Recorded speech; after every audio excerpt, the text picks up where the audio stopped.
I now call this meeting of the Davenport Community School District Board of Directors to order. Will everyone please rise for the Pledge of Allegiance?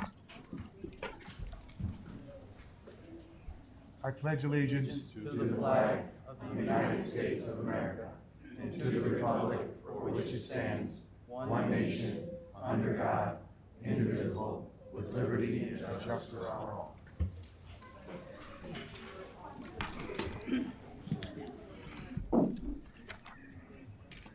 Director Poston, would you please read the board priorities? The Davenport School Board establishes the following priorities to ensure the academic success of all students. Provide leadership, direction to improve the overall learning environment in our classrooms, schools, and district, including the health, safety, security, and happiness of students and staff. Direct and support actions, programs, and activities which reduce the impacts of poverty on our students, their families, and our community. Director Hayes, would you please read the mission and vision statements? Yes, I'll be happy to. The mission statement is to enhance these students' abilities by providing a quality education enriched by our diverse community, and our vision statement is education that challenges conventional thinking, prepares all students to compete in a global society, and inspires our students, parents, staff, and community to answer the question, what if?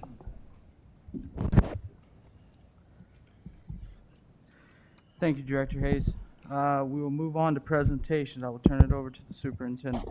Well, first of all, I want to thank President Goza for attending our first presentation. The Davenport Community School District won an award for Best Sustainability and Education Awards, dedication to recycling and waste management. I do believe we have Debbie here with us. Debbie, are you here with us? Would you mind coming up and giving a presentation about what this award's about, and then your day in Cedar Rapids with President Goza? Thank you. And thanks for coming tonight. Much appreciated. Thank you. Will you also give an introduction of you and your role in the district, please? Yes, my name is Debbie Marr-Heitman, and I am over in the Operations and Maintenance Department. I take care of several different things in the district. I am usually the first person that somebody will reach out to if they're too hot or too cold. So yes, sometimes I'm called the air conditioning lady, and sometimes I'm called the trash lady for the recycling efforts. And yes, thank you very much for letting me come and talk to you about a great award that we recently received. So the Iowa Recycling Association presented us with an award last week for the 2021 Best Sustainability and Education Program. Can you guys hear me okay? Okay. And yes, I want to thank you again, President Goza, for volunteering so much of your time to go all the way to Cedar Rapids to accept that award.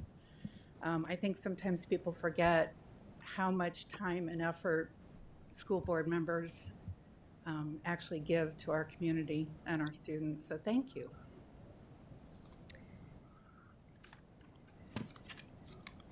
I'll read a little bit about the press release that we have.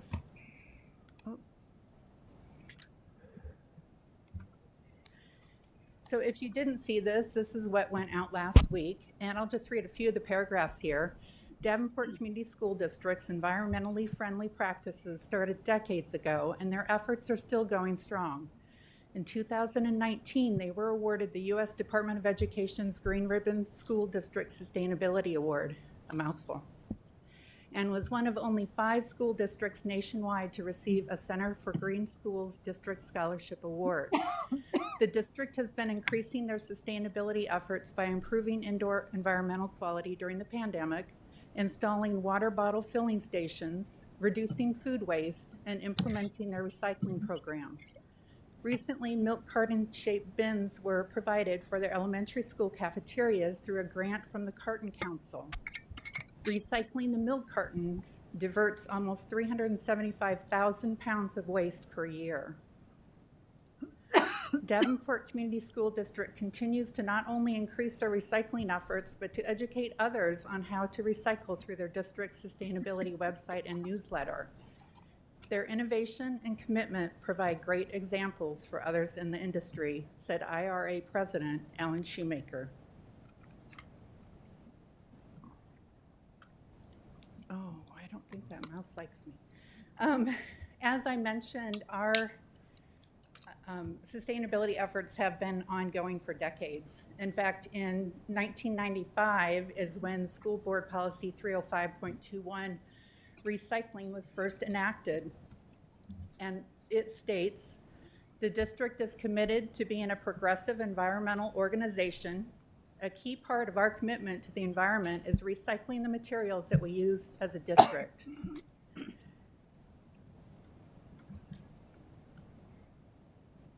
Back in 2006, we were actually awarded the Best School Recycling Award from the Iowa Recycling Association. And this is a picture of the Williams recycling team at that point in time.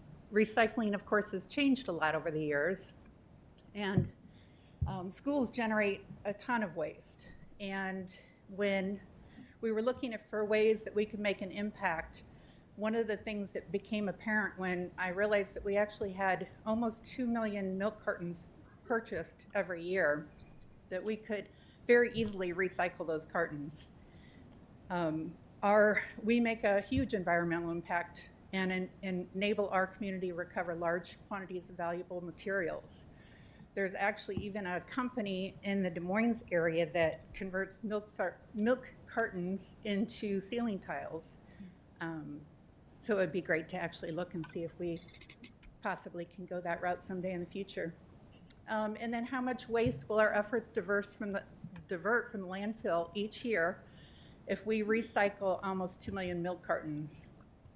As the IRA award said, it's almost 375,000 pounds that's diverted each year.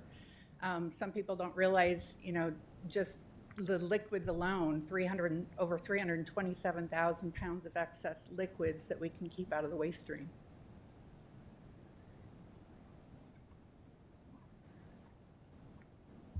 Oh, this here is, we went about trying to get a grant from Carton Council, and they supplied us with signage such as this for educational purposes, as well as milk carton shaped bins.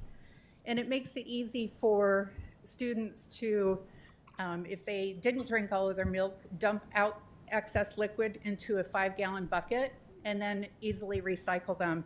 And it's actually kind of fun because they get a chance to stick it in that little hole in the recycling bins here.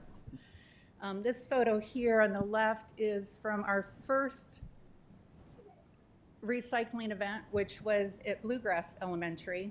And then the one on the right is from Madison Elementary.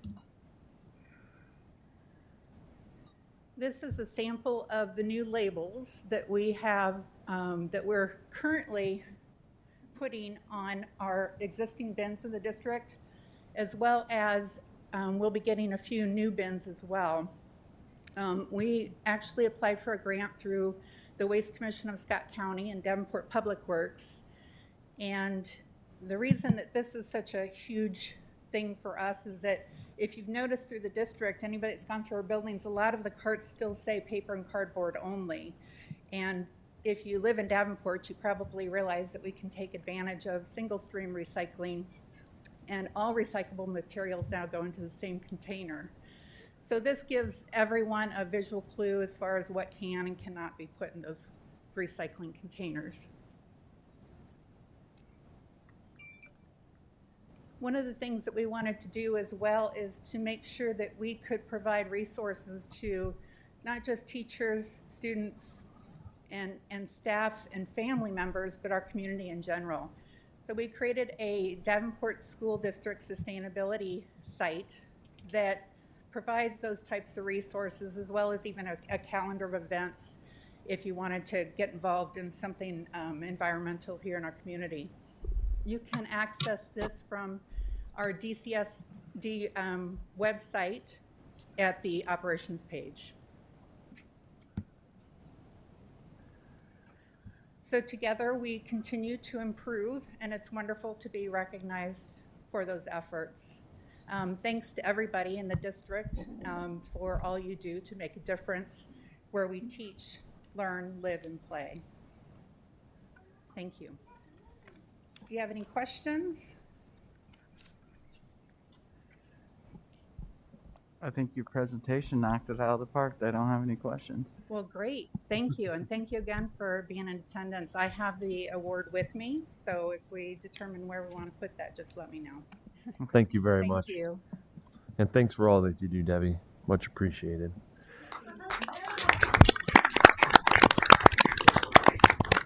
Our next presentation comes off of a board request, and I'm very excited about this presentation as well. We have, inside of Davenport, we have lots of staff members that are aspiring administrators, and in order to become an administrator, you have to get your administrative program. Well, Miss Jen Van Fleet is currently working on her administrative program, and in order to do that, they have to get so many hours in developing programs inside of school. So she has been working diligently with a whole crew of people that are sitting in the front row here on what would it look like if we beefed up, enhanced our Special Olympics or Unified Champions inside of our district. And not only did she put together a plan, she kind of reached out to the state and looked for best practices. And so, Jen, I want to thank you so much for your hard work into this presentation. This is, again, in response to one of our board requests, and it's the start of a potential increased journey in Special Olympics, Unified Champions, that stuff. We have some very special guests with us tonight, but I'll allow Jen to introduce those. So, Jen, thank you so much for being here with your very excited team. I can see that they're excited, so thank you. We are very excited. Thank you so much for giving us a chance to come tonight, for giving us the kind of catalyst to go forward in some research. And so what we would like to share with you tonight is a proposal and some findings that we've found so far in the time that we've been doing a little bit of research. So actually, to kick this off, I'm going to introduce one of my newest friends on our team that you'll meet tonight, Mr. Brian Coffey, who joins us from the state level Special Olympics, and he's going to kick us off with an activity. I'll let him explain that. And just so everybody knows, if anybody's interested in the slides, we have the short link in the top right corner. This is for anybody. And when Mr. Coffey here does his activity, there is a digital version of this game linked on the second slide. So some of you will have these tiles in front of you, but if you don't and you would like to do it, you have access to this. And then we'll pass out extra ones. And I'll give away to Mr. Thank you, Jen. As I said, my name is Brian Coffey. I am a full-time staff member with Special Olympics Iowa, based in Grimes, which is just outside of the Des Moines area. I've been in my position with Special Olympics full-time for almost 5 years. I was an intern in 2012, and I have actually been involved in the Special Olympics program as a unified partner since 2004. So I just wanted to share a little bit of background of my experience with the Special Olympics programming in Iowa. As Jen mentioned, each of you and the individuals on this table here should have a Ziploc bag with some cards. These are called inclusion tiles. If anybody here is interested in participating in this is a program that's going to be thought-provoking, or a thought-provoking activity to help you understand more about the importance of inclusion of individuals with intellectual disabilities. So if you're interested, we've got a few more of these that we can pass out. Just let us know. Jen's over here walking around with some. So what I would like to ask each of you to do with your cards, go ahead and take them out of your bag. And you're going to be able to easily separate them by cards with big, bold words and then cards with activities. Take the activity cards and put them back in your Ziploc and keep out the bold words. Keep out these cards here with big, bold words. And I'm going to give you a moment to just look at those words. On both sides, you've got the bold word. On the back side, you've got the most easily definition of that word. You can always define that word on your own. And as I mentioned, this is supposed to be a thought-provoking activity to help us understand the importance of inclusion. And so what I want you to first do is take these cards, lay them in front of you, and you can order them or group them in any manner that might make most sense to you. There's no right way, there's no wrong way, but what kind of a grouping or order makes most sense? So for example, do you go from exclusion to inclusion, and what goes between? Or do you go from fear of difference to meaningful inclusion? Just group them in any way that might make most sense to you. And while you're doing that, I'm gonna talk and explain a little bit more about the cards. So we've got a variety of different cards here. Just so everybody here knows, we've got exclusion, avoidance, tolerance, situational friendship, fear of difference, acceptance, lasting friendship. We've got inclusion, and we've also got meaningful inclusion. And so what I want to do is I want to first ask if anybody here is interested, after you get them ordered or grouped how you want to, if you feel comfortable, I would like to ask one of you to maybe share how you ordered them or why you ordered them the way you did. If you don't want to go ahead and share, that's okay. But I'm going to go ahead and explain more of these as well. So if anybody does want to share, then you're welcome to.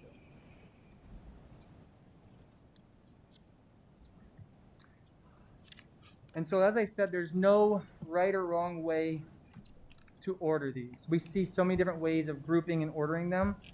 And so what I want to explain is just a few things about each of these, okay? We all know what exclusion is. And we know exclusion happens in many different aspects of life, not specifically just excluding individuals with intellectual disabilities from one sport or from one thing or another. We know what exclusion is. We've seen it in action. We've experienced it maybe as a child or maybe even as an adult. We know what inclusion is. We know what that definition looks like. We know how to include people in programming. Some of these things, some of these words that I may have mentioned that maybe you didn't know, or maybe you do know, but you didn't actually know that you experience it often, might be fear of difference. I want to explain fear of difference. The fear of difference essentially is what it says, the fear of difference. It's when somebody's different or they do something different, and there's that fear of that.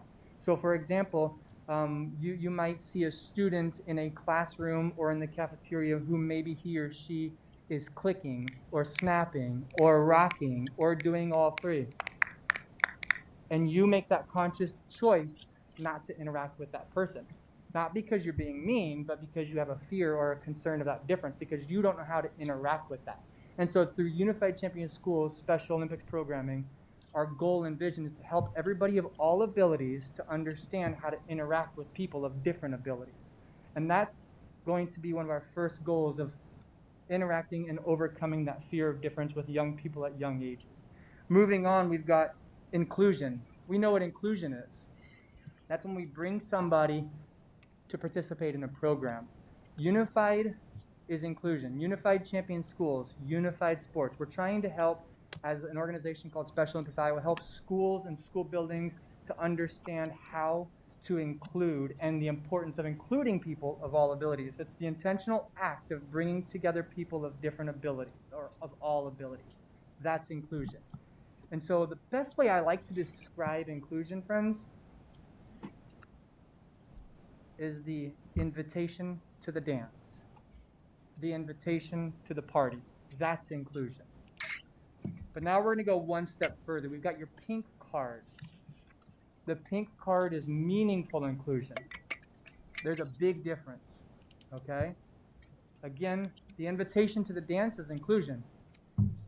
The invitation to dance at the dance is meaningful inclusion. So I've invited you to the dance. I've got you there. Now we're dancing. I've put meaning. I've brought you, and now we're dancing. So just bringing somebody to an event is wonderful. Getting them actively engaged at an event, that's even better.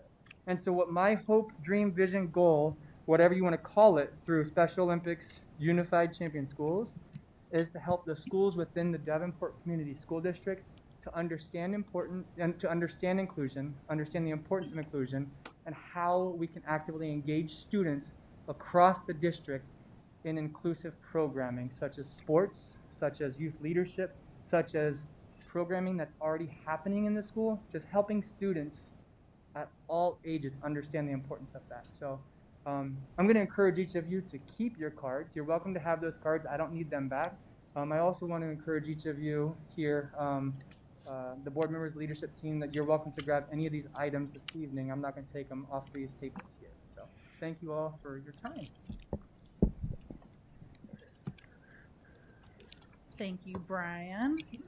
And Brian has absolutely been pivotal on our team. And I'm going to introduce our team as we go along here before we leave.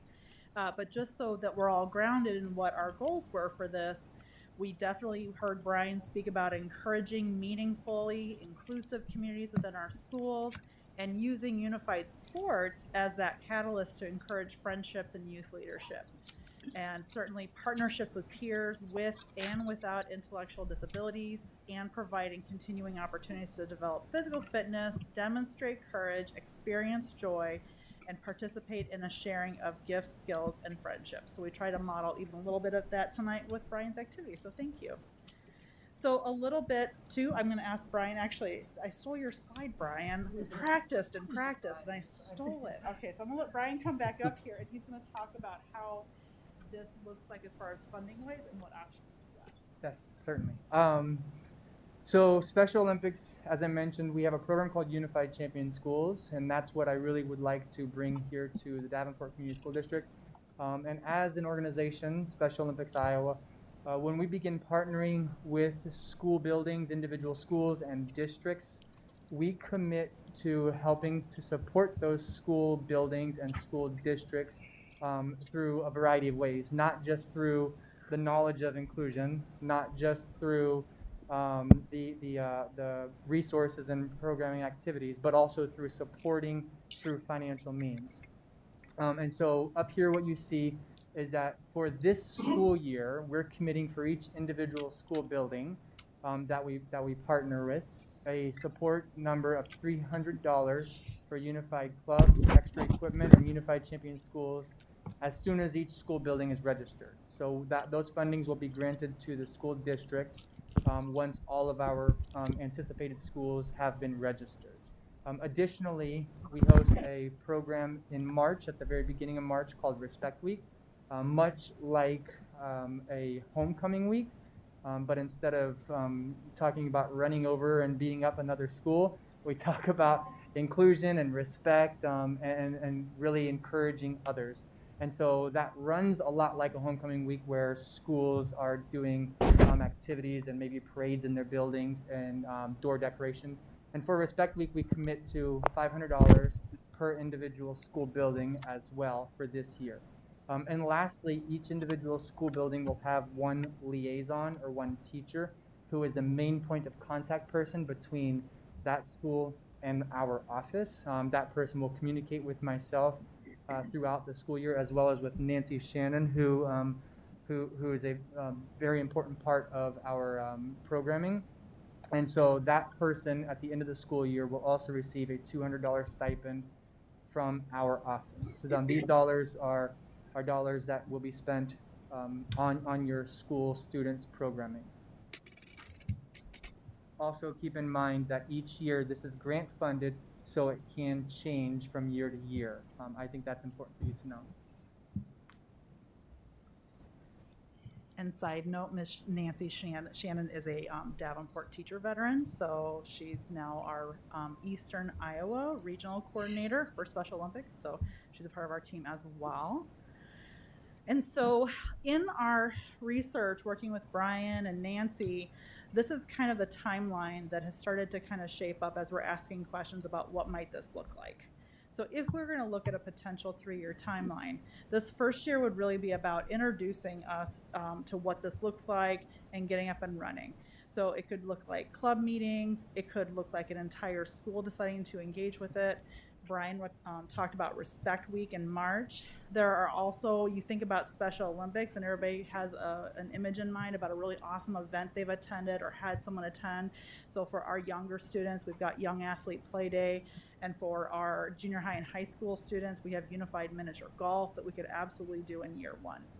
Year 2, as we look forward, the theme would be strengthening. And so we would be looking at expanding those unified sports and looking at how we really empower our student youth leadership within Unified Champion Schools. And then year 3 is really about sustaining. So Brian, in his role, would be a side-by-side partner with us for those 3 years, but we don't want to do this for just 3 years and then fold underneath that. We want to be sustainable and empowered by the time he's still our friend. He's never going to not be our friend, but not next door to us all the time. So that's kind of the anticipated timeline that we've talked about with Brian. And some steps we've already taken. So the first thing that happened was, in looking at this, I knew I needed to have some critical friends. So right away, I reached out to Ann Schultz, who is our teacher innovator for PE and Health, K-12, and I reached out to Susan Downs, and Susan Downs added on Lynn Kelker, and both of them have been instrumental from their special education department leadership, and that really formed our planning and research committee.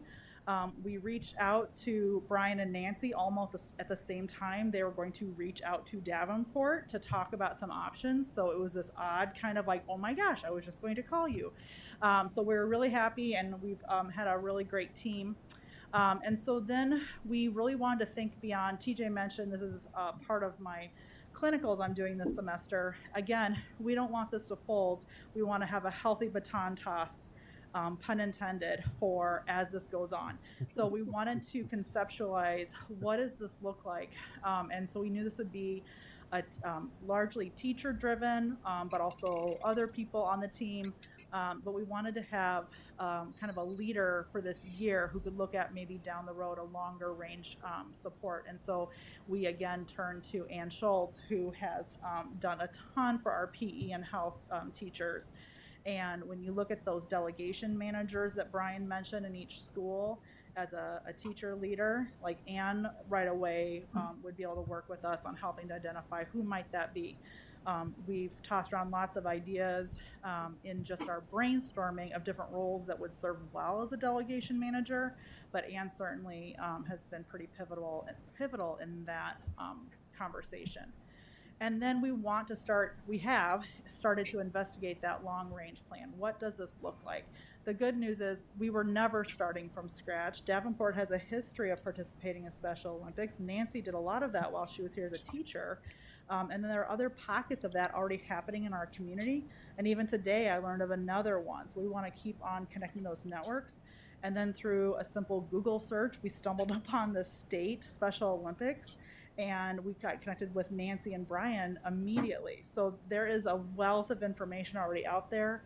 So when Brian talks about supporting our implementation, they have it down to a science, and they've done this with other districts and other schools, and it's a solid partnership. So those are the things we've done so far. And then we knew that in that learning that we wanted to network with Eastern Iowa Special Olympics. We wanted to review what our current community involvement and with inclusion and unified sports and champion schools.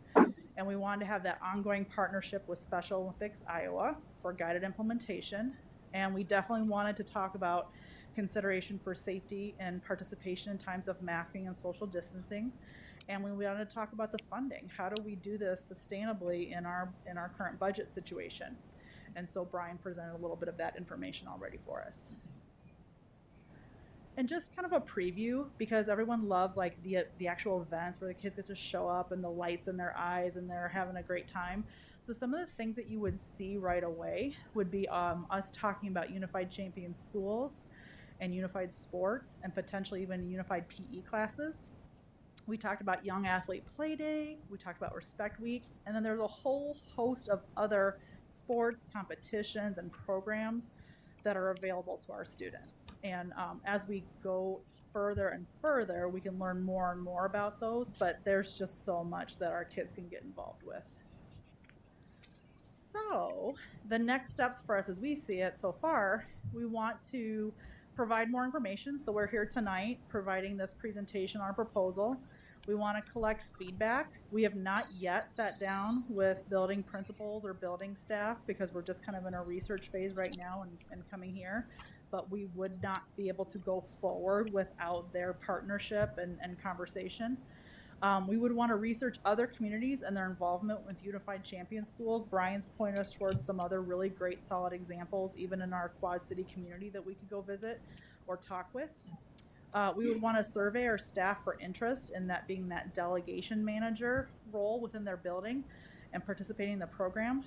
We would want to continue research of interest, such as Unified PE or other events that you saw listed. And then we would want to start working with those schools that were interested this year to begin the long-range plan. We all agree that we want to start slow to go fast. We want to find the schools that would want to start this year and build that implementation. And so that we don't build something that, again, that's going to fold in a couple years. We want this to be a sustainable option for our students. And we're going to open up for questions here, but I want to make sure that you also had access to everybody's contact information. So you'll see our team on here, including Brian and Nancy, who are from outside of our organization. So in case you needed their email or names one more time, they are on this slide as well. So that is the information we want to present to you in a proposal tonight. So we'll just open up for questions or feedback from anybody. And thank you for letting us present, and thank you for my team. Everybody played a part. I said I would do the slides as my homework assignment, but they all helped. So, Other questions? Director Hayes.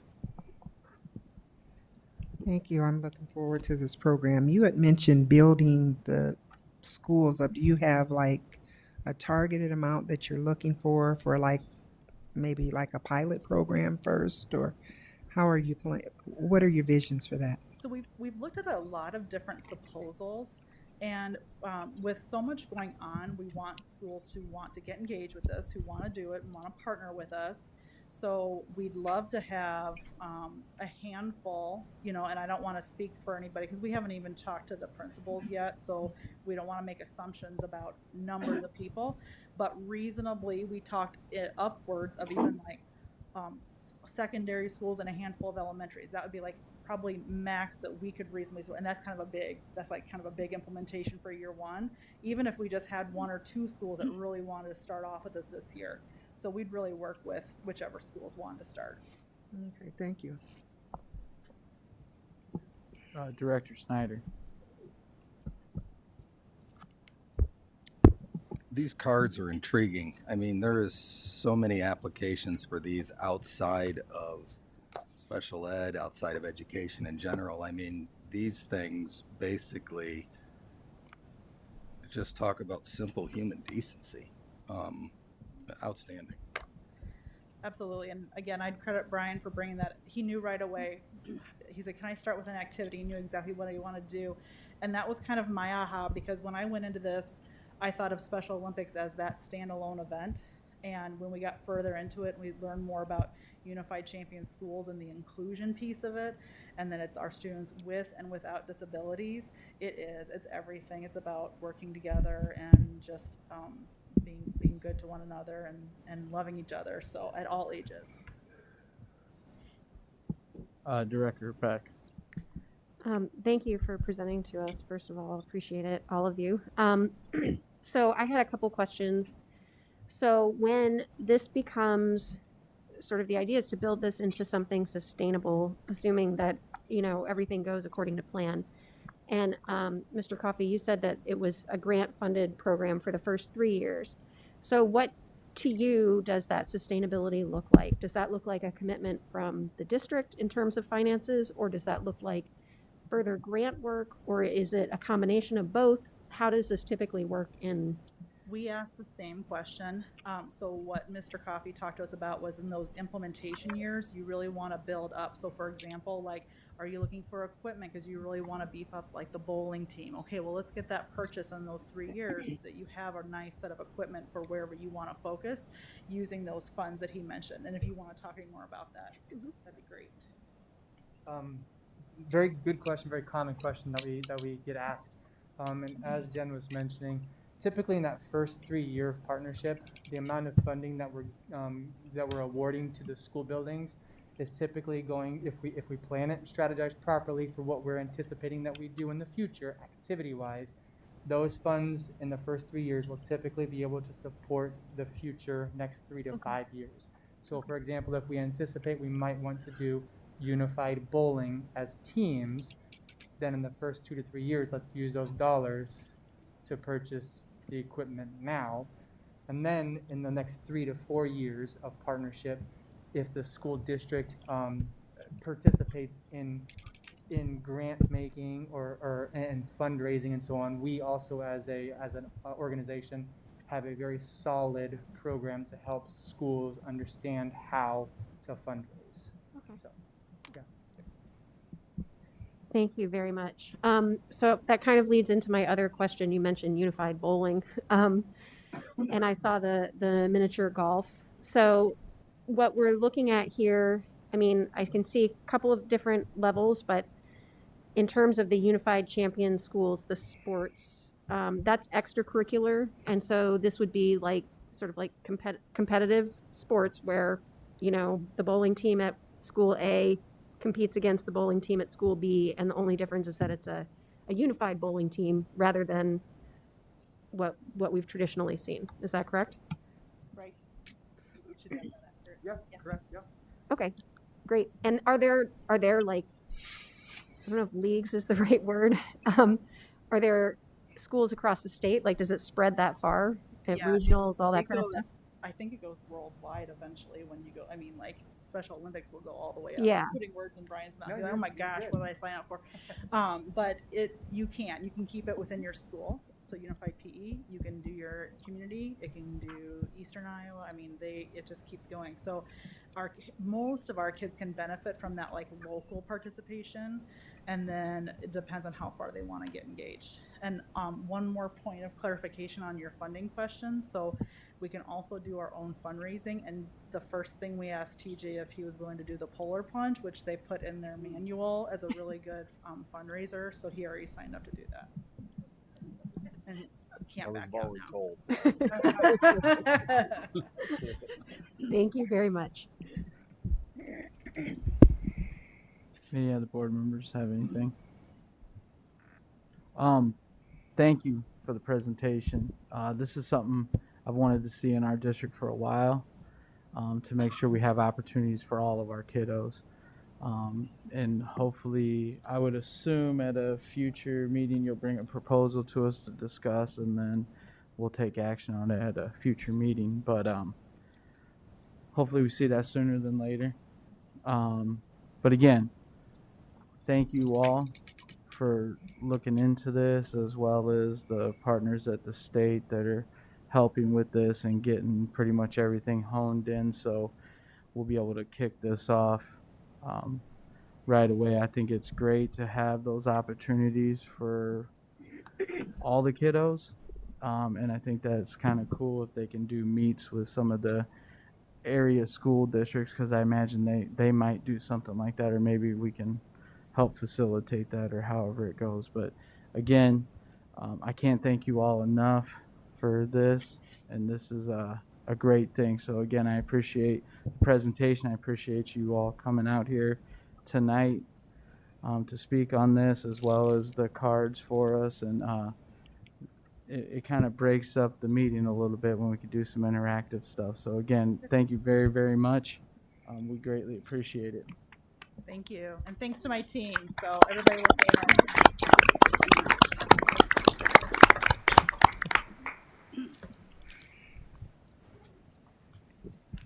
You have anything else? Okay. You did a good job. Board reports. Are there any board reports? Director Beck. Yes, I have two.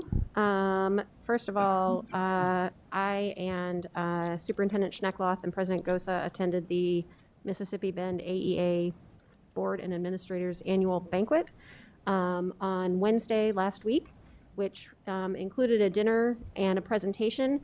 The presentation was by a gentleman named Trevor Reagan, and in a complete surprise to me, it was one of the best 45 minutes that I've spent in a long time. It was really helpful and useful, both as an educator, but just as a person, talking about sort of the ways we think about how we go about learning new things. And so it was a really fantastic presentation, and thank you to the MBAEA for that opportunity. The other one is that I was able to attend the Junior High String Festival on Saturday afternoon.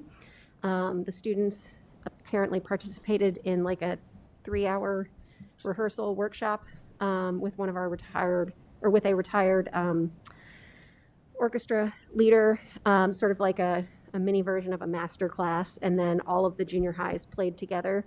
And compared to the performances of elementary age students, you can really see the difference it makes when they start doing those lessons on a daily basis in junior high.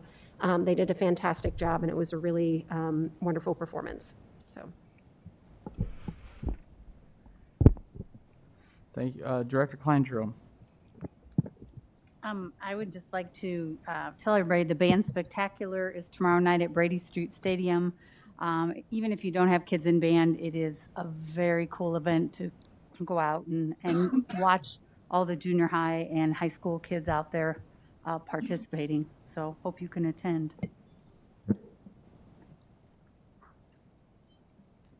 Anybody else have any other board reports? All right. Debbie already commented on me going to Cedar Rapids, and Allison already commented on the other. And as everyone knows, or anyone who's parents in the district, obviously I think all of our high schools have had their homecomings now, so that's always nice seeing the kiddos dressed up and getting to do that. So with being no more board reports, I will move on to communications, open forum.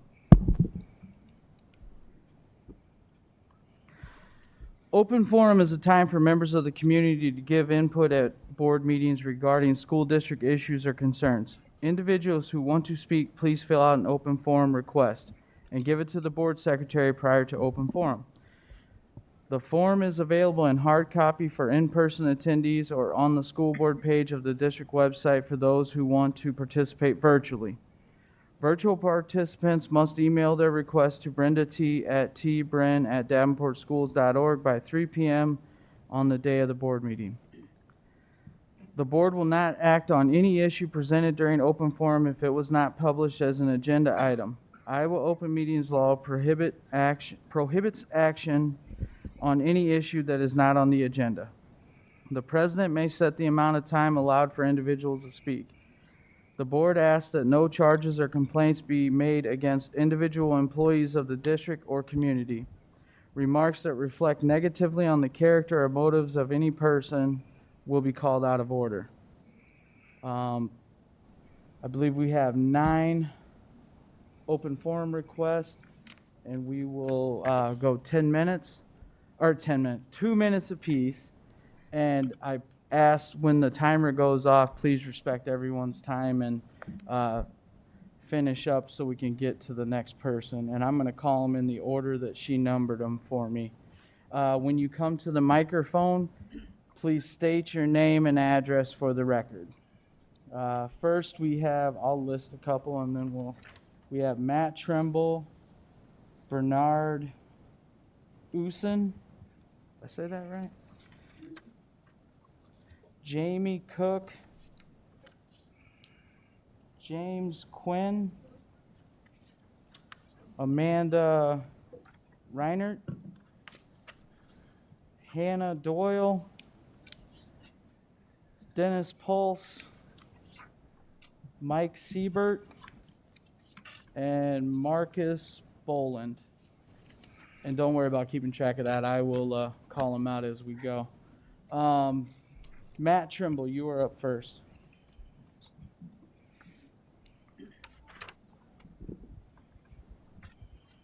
Hi, I'm Matt Trimble, a Davenport Schools graduate and part of the Davenport Central family. I would like to urge Make sure you name and address. 21 Oak Lane, Davenport.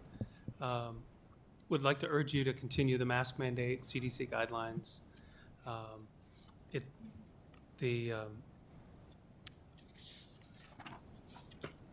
And would urge you to not abandon the health and safety of over 17,000 families, students, and staff members. So please consider that. Thank you. Thank you, Mr. Trimble. Next up, Bernard Houston. Thank you. Hi, thank you for having me.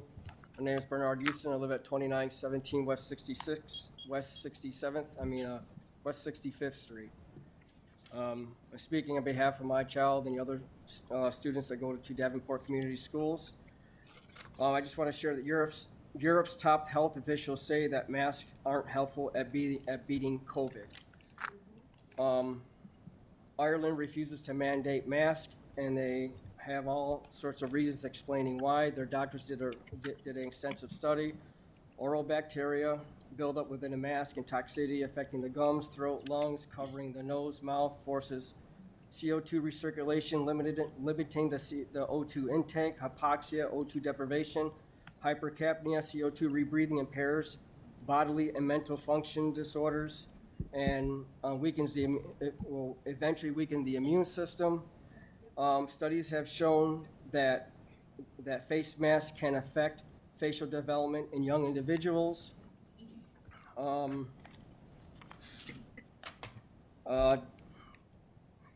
Medical care minister Tamara Van Ark says, from a medical viewpoint, there is no evidence of a medical effect of wearing masks, so we decided not to impose a national obligation. Dr. Anders Tegnell, Sweden's top infectious disease expert, says that wearing face masks in Sweden, we see no point for masking children. And there's other countries that are not masking their children as well.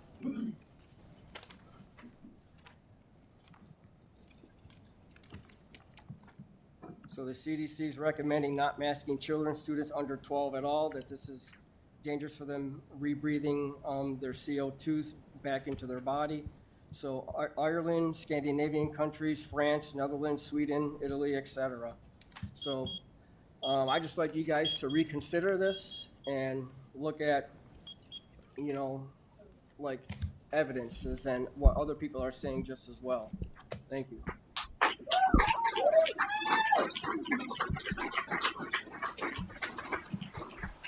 Thank you, Mr. Houston.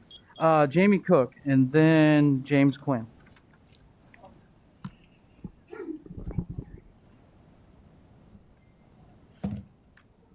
I'm Jamie Cook, live at 11624 110th Avenue. I'd like to give credit where credit is due. I'm an 8-year, 5-combat tour Marine. My first deployment, I was part of Operation Phantom Fury, the second biggest battle since Way City in Vietnam.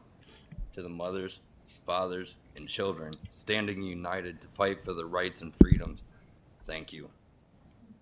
Thank you for proving that the sacrifices of my brothers, sisters, and myself were worth every second. And as for you, ladies and gentlemen, the last time in our history mandates, policies, and orders outweighed the law of the land, it birthed the most corrupt and deadly machine the world had ever seen. It started with propaganda, regulations, silencing the opposition, using public services. And then they came for the children. The generation that fought that evil we deemed the greatest in the U.S. history. They were your fathers, your grandfathers, and your great-grandfathers. Although many of them are gone, they can still see you, and they are ashamed. They are ashamed of you supporting and enforcing a freedom-restricting evil agenda. Those of you that are just claiming to only do your jobs, you are just as guilty. The only difference between then and now is this.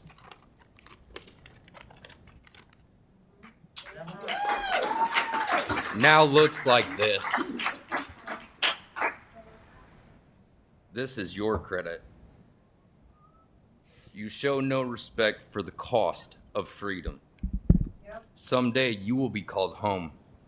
You will be weighed and you will be judged. Semper Fidelis.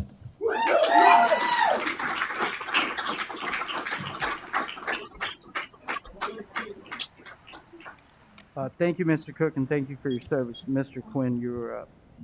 James Quinn, 3536 West 29th Street. Isn't it amazing how someone can stand up here and cite all these reports and everybody has heard of them, but you guys haven't? I don't get that. Children are accosted as they walk into the school building with being forced to wear a rag to stifle any dissension from a free citizen. Those that don't comply are ordered to be isolated, alienated from their peers, denied an education, denied the student's very existence by marking an unexcused absence those who are sitting right in the building. Younger children are psychologically scarred as they attempt to understand voice tone and facial gestures to develop their ability to communicate, but they're not developing this skill of communication. I guess they'll be perfect candidates for your job. Teachers are wrestling with an administration on a power trip. Consequently, each classroom is an autonomous zone where some encourage mask wearing and others allow their students freedom.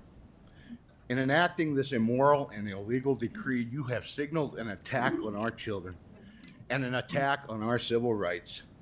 As you terrorize our children daily with your propaganda, force your lies on our kids, and arbitrarily change the policies at your whim, the question arises as to who the real domestic terrorists are in this room. You have chosen to back one of the least effective methods of halting this virus, and in the process, you have only succeeded in issuing a mandate of chaos.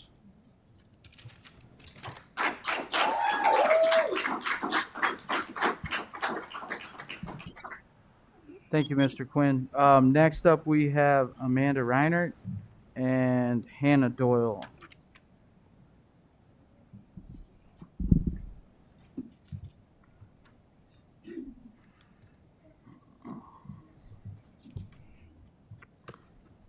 My name is Amanda Reinart. I live at 320 Valley Ridge Road, Bluegrass, Iowa.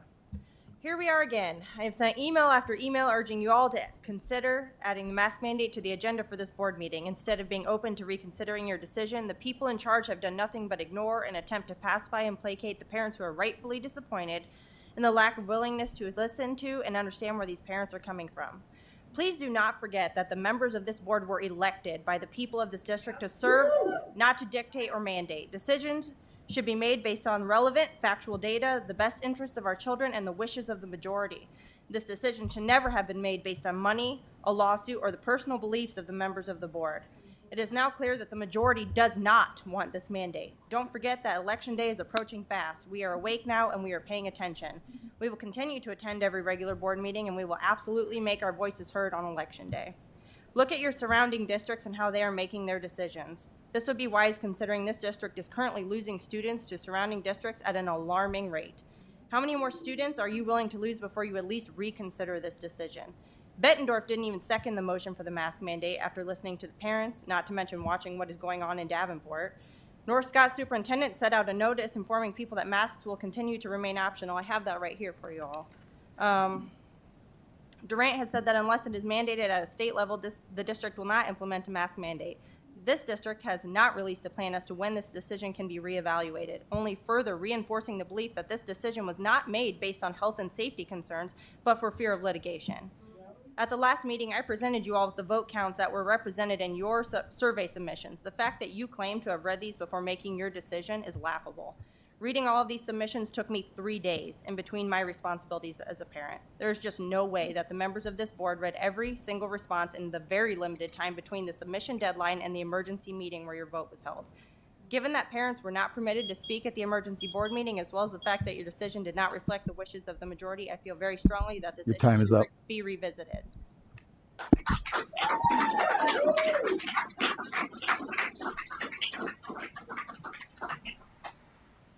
Thank you, Ms. Reiner.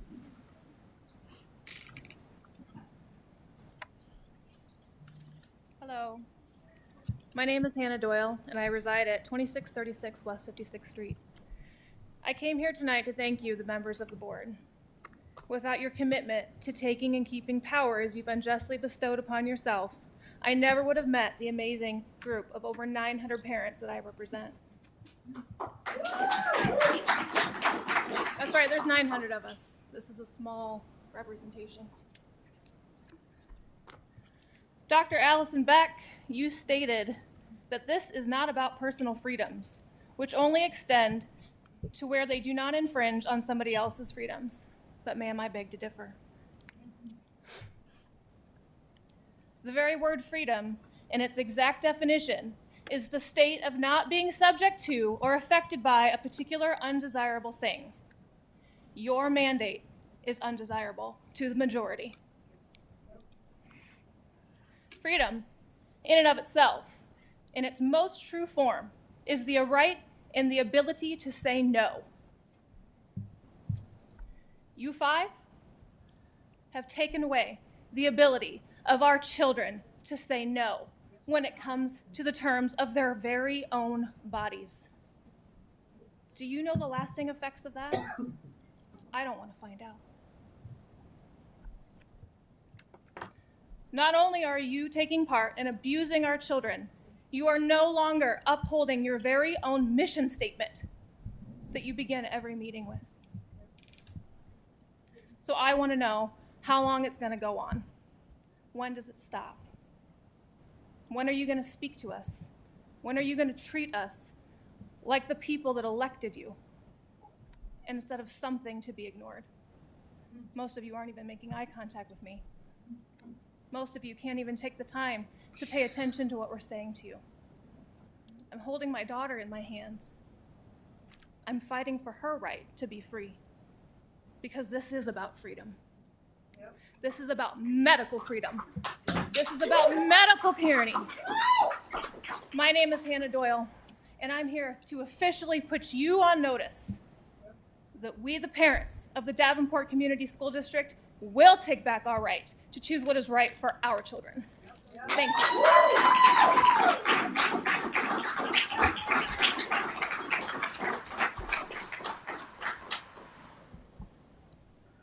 Thank you, Ms. Doyle, and your daughter as well.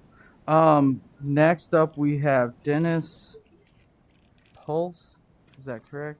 And Mike Siebert. How you guys doing? My name is Dennis Pulse. I live at 502 West 16th Street in Davenport. Most of these guys have already touched on everything you need to hear. There's studies out there. Go look them up. It's not that hard. I got one right here. Now, as far as I'm concerned, I'm just kind of weird. I kind of don't understand how my child has to go to school with a mask, like I said last time I was here, but she can go anywhere else in the community without one. Yep. She can go shopping. She can go to the movies. She can go to the mall. She can go hang out with her friends. She can go to a sporting event, high school, junior high, elementary, doesn't matter. No mask required. But the minute she walks in the door, first thing in the morning for school, she gets handed this. Why? That's all we want to know. Why? Why did you take it upon yourselves to make this such an important thing when everybody else in the world has already realized this does nothing to prevent coronavirus? Nothing. Why has school become an unsafe place? Yeah, but don't ask me the other day, Daddy, why is them allowed to walk around everywhere without my mask except for school? Why do I feel unsafe in school? Why do I have to wear my mask in school? Am I not safe in school like I am in the community? She's 9 years old, people. 9. Asking me this stuff. Please reconsider this mandate. Please remove this mandate for our children. Thank you and have a good evening.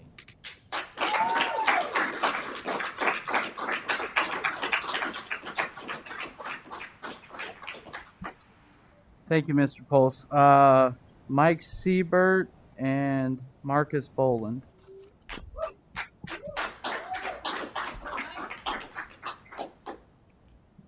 Really hope I don't have to use this.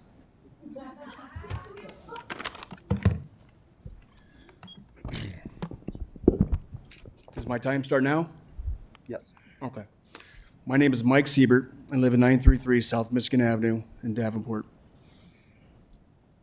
I'm here to speak to you tonight about bullies. For 4 years, my son has told me that his classmates tell him he should go home and kill himself. No one likes you. No one wants you to be your friend. Everyone here hates you. And even in 4th grade, a kid threatened he was going to go home and get his dad's gun and come back to shoot him. Surprised? Never heard about that from the principal? I don't think he wanted you to know, because you know what he told me? It's boys being boys.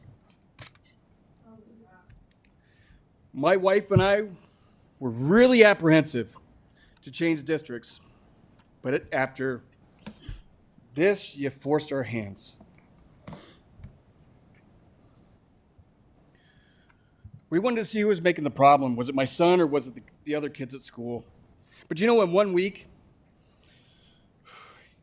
he's been able to accomplish something he hasn't in 6 years. He's made friends, guys. He even has lunch buddies to sit at a table with rather than just sitting by himself. He didn't mind the mask last year, except it was due to his sensory processing disorder. He scratched half his face off raw. Why? Because the kids couldn't see the sadness on his face. For the first time, he forgot his sunglasses in my car, and he didn't call me to bring them to hide his tears. For the first time, he didn't beg to stay at home, promising, "I'll be good, Dad, I promise." Last week, every day, he set his alarm at 5:30 a.m. to get himself up. He got his own clothes for the first time ever. He wasn't shy to me to get in the car, and the move has been a breath of fresh air, but a reality that you guys, You're 2 minutes. you to go. guys failed him. Enough is enough. Your time is up. Give his kid 2 minutes. Okay, that's fine. This is you guys. Forget this mask. Forget this one. This one suits you better. You're clowns.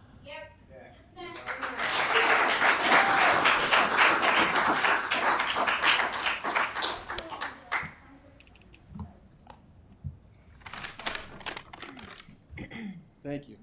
Thank you, Mr. Siebert.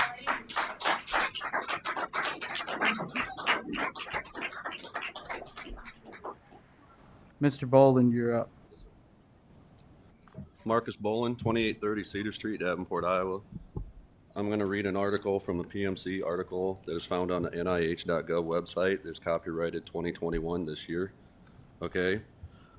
From an infection epidemiological point of view, masks in everyday use offer the risk of self-contamination by the wearer from both inside and outside. Masks, when used by the general public, are considered by scientists to pose a risk of infection because the standardized hygiene rules of hospitals cannot be followed by the general public. The history of modern times shows that already in the influenza pandemics in 1918, 1957, 1968, 2002, SARS 2004 and 5, as well as the influenza of 2009, masks in everyday use could not achieve the hoped for success in the fight against the viral infection scenarios. The experiences led to scientific studies describing as early as 2009 that masks do not show any significant effect with regards to viruses in everyday scenario. Even later, scientists and institutions rated the mask as unsuitable to protect the user safely from viral respiratory infections. Okay, this is about the kids. Special attention must be paid to the respiration of children, which presents a critical and vulnerable psychological variable due to higher oxygen demand. Increased hypoxia, susceptibility of the central nervous system, lower respiratory reserve, smaller airways with a stronger increase in resistance when the lumen is narrowed. The diving reflex caused by stimulating the nose and upper lip can cause respiratory arrest to bradycardia in the event of oxygen deficiency. The masks currently used for children are exclusively adult masks manufactured in smaller geometric dimensions and had neither been specifically tested or approved for this purpose.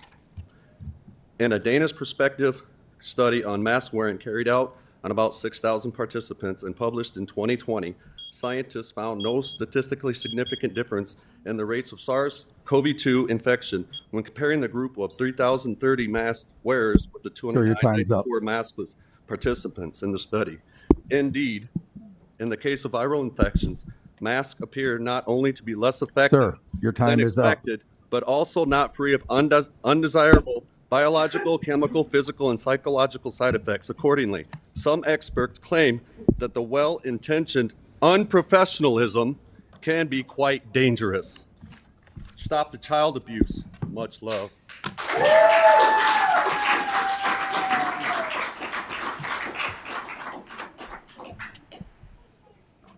Thank you, Mr. Bolin, and thank you to everyone who participated in open forum.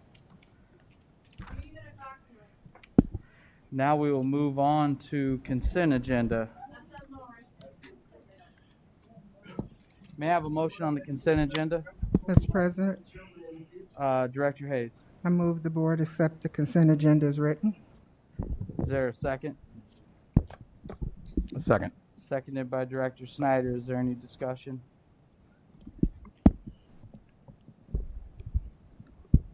Seeing none, I will call for the vote. Director Hayes? Yes. Director Snyder? Yes. Director Potts? Yes. Director Poston? Yes. Director Klein Jerome? Yes. Director Beck? Yes. My vote is yes. Motion carries. May I have a motion on approval of bills? Mr. President, Director Snyder? I move that the board adopt the following resolution for the adoption of bills from the bill listing period of 9/22/21 to 10/5/21. Whereas resolved, all claims presented to the board having been duly certified as correct by the treasurer, reviewed by the administration and board members, and they are hereby audited and allowed as just claims and warrants drawn on the treasury for the several amounts. Further resolved, the payment of claims and salaries be approved as presented for the periods of 9/22/21 to 10/5/21. Thank you. Is there a second? Second. Seconded by Director Hayes. Is there any discussion? Seeing none, I will call for the vote. Director Hayes? Or Director Snyder? Yes. Director Hayes? Yes. Director Beck? Yes. Director Poston? Yes. Director Potts? Yes. Director Klein Jerome? Yes. My vote is yes. Motion carries. Superintendent report. Thank you. I have two things to report on today. The first one is a transportation study. The board has urged administration to begin to review bringing transportation back in-house as opposed to an outsourcing contract that we currently have. So I wanted to give the board a brief update on that. I think it was 3 years ago, the administration had brought a report to the board for consideration at a committee of the whole and several regular meetings. The data that was generated during that report is still good data, and it would take a minimal amount to update that data. And so we've decided to move forward with updating that data. The research that was done. Josh had done some digging into it, called his contacts at the state. Would this be a reputable source of data, and had it confirmed that it was. So updating that study will be much easier than initially thought. Then when that study is done, we will bring that forth to the school board at a committee of whole to where we can have really in-depth discussions and be able to move forward from there. So Josh, anything to add on that piece? I believe it's going to take a few months to gather all the data, just so you understand. It's not like a couple weeks and we turn this thing around. It's going to be a few months to pull it all together, but the person's working remotely, so I'm sending them the information I can that way. But TJ pretty much covered everything. Any questions about that? We should have something to the board in a couple months. Thank you, Josh. The second piece. Hold on. Yeah. Director Klein Jerome? When's our contract up currently? It's at the end of this school year. Okay, thank you. Director Beck. Yeah, do you think within that timeline we'd be able to see these data before we have to make a decision on renewing the contract? My hope is we make sure we have this data before then. So yeah, Okay. for sure. Thank you. Any other questions? The second piece, the Legislative Advocacy Committee met today, and we began planning what I consider to be a very exciting trip. With the Legislative Advocacy Committee is Dan, President Goza, and Director Poston. Every year we take several busloads of students to the Capitol, and it is an incredible event, incredible day for our students to see how our government works, to interact with our legislators and all different fashions. And it is truly a gem if you've never been inside of the Capitol yourself, it is an absolute beautiful place to be. I think President Goza described one piece. It looks like Harry Potter when the kids walk in there. You should see their eyes as they light up as they go in. Plus, their classes that they take prepare them to interact with their legislators, asking questions and interacting. And so it's a very positive piece that is scheduled for February, in February, and we will be engaging with the UEN to make this possible. And our President Goza, myself, and Director Poston plan on attending that trip, and I believe it's on President's Day. So it's a beautiful trip. Our students are excited about it, and it's always a wonderful event for our students to see. And the governor is always so gracious to meet with our students and interact with them, and so it's much appreciated. Again, it is on President's Day when the kids don't have to be in school, and they still enjoy going up there, as well as our staff that help out with that. So we greatly appreciate it, and it is a good experience for the students in the district. That's it. Concludes my report. All right. Any questions on the superintendent report? All right, moving on to committee reports. Are there any committee reports?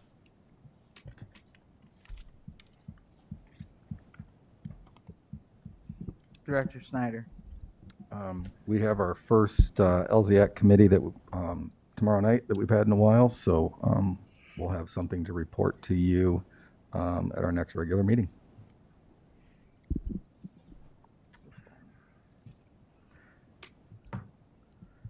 All right, thank you. Any other committee reports? Seeing none, I will move on to items requiring action. May I have a motion on subject 10.01?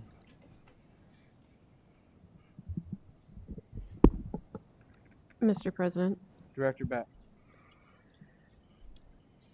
I move the board approve the contract with McGraw-Hill to purchase Alex subscriptions for the 2021 through 2024 school years in the amount of $65,625. Thank you. Is there a second? Second. Seconded by Director Hayes. Is there any discussion? Director Snyder. That dollar amount of $65,625, is that total carrying us through 2024, or is that per year? The only reason I ask is right now we're in a single year contract for school year 2021, so.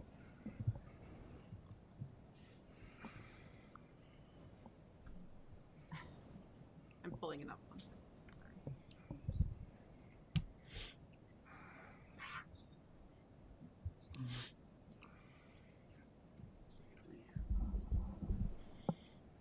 That's our 3-year price, is my understanding. And it looks like it's based on 1,200 subscriptions. If that number fluctuates, say next year, the year after, are we able to then accommodate those students and we add to it, or how does that work? Where are you pulling that number from? I see 1,750 is what we requested. Oh, never mind. 2021 was 1,200 subscriptions. So 1,750 is this year. So I guess same question, different number. Right. So usually they'll flex up and down with us, and given our enrollment and kids going online, that's definitely a number that would cover us as we are right now. But we can always reach back out to our sales rep there and flex that. All right.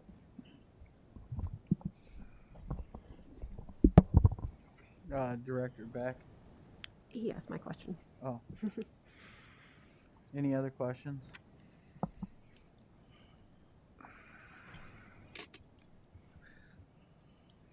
I do have one question on this.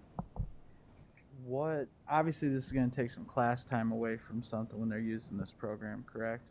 So, what are we doing? I don't know how I want to word that. What are we doing to offset that? Because obviously they're losing class time on a specific, whatever subject they're working on at the time when they do this. So then what are we doing to make sure we're making up for that? That's a great question. The ILDs and I have had that on the junior high principal agenda and working through the current way that they're using the program for this school year, and then trying to be more unified for next school year in terms of, will this happen during math class? If so, how many days per week? Will we use our MTSS time in addition to math time? And just trying to include the principals' voices in that, as well as getting feedback from the teachers about how we'll have to adjust our core math instruction in order for this program to be effective also. So we're kind of in the storming stage of it right now, trying to figure out what's the system that's going to work best so that we can maximize the kids' minutes, as well as honor that they still have math curriculum to teach every day too. Okay, thank you. Any other questions? Seeing none, I will. Or do you got your hand raised, Bruce? Or are you waiting to vote, or you got a question? No, I'm good. Oh, okay. It looks like you had your hand up. All right. So seeing no other discussion, I will call for the vote. Director Beck, Yes. Director Hayes, Yes. Director Potts, Yes. Director Snyder, Yes. Director Poston, Yes. Director Klein Jerome. Yes. My vote is yes. Motion carries. May I have a motion on subject 10.02? Mr. President, Director Poston.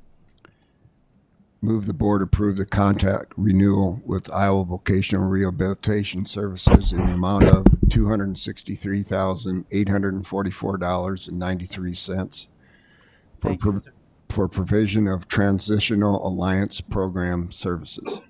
Sorry for cutting you off. Is there a second? Second. Seconded by Director Hayes. Is there any discussion? Seeing none, I will call for the vote. Director Poston, Yes. Director Hayes, Yes. Director Beck, Yes. Director Potts, Yes. Director Klein Jerome, Yes. Director Snyder. Yes. My vote is yes. Motion carries. May I have a motion on subject 10.03? Mr. President, Director Beck. the policy committee recommends the board approve policy 601.01 school calendar as presented. Is there a second? Second. Seconded by Director Hayes. Is there any discussion? Seeing none, I will call for the vote. Director Beck, Yes. Director Hayes, Yes. Director Klein Jerome, Yes. Director Poston, Yes. Director Snyder, Yes. Director Potts. Yes.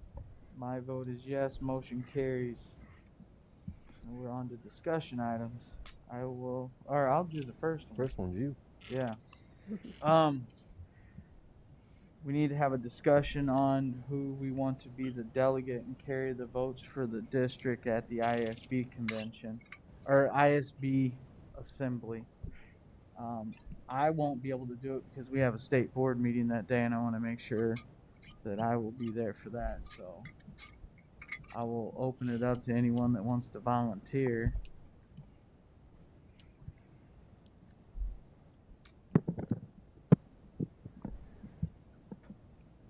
I'd just like to say, Bruce, 2 years ago, you were our delegate. Would you be willing to do it again this year? Yeah, I would do it again. We have a winner. Bidding's closed.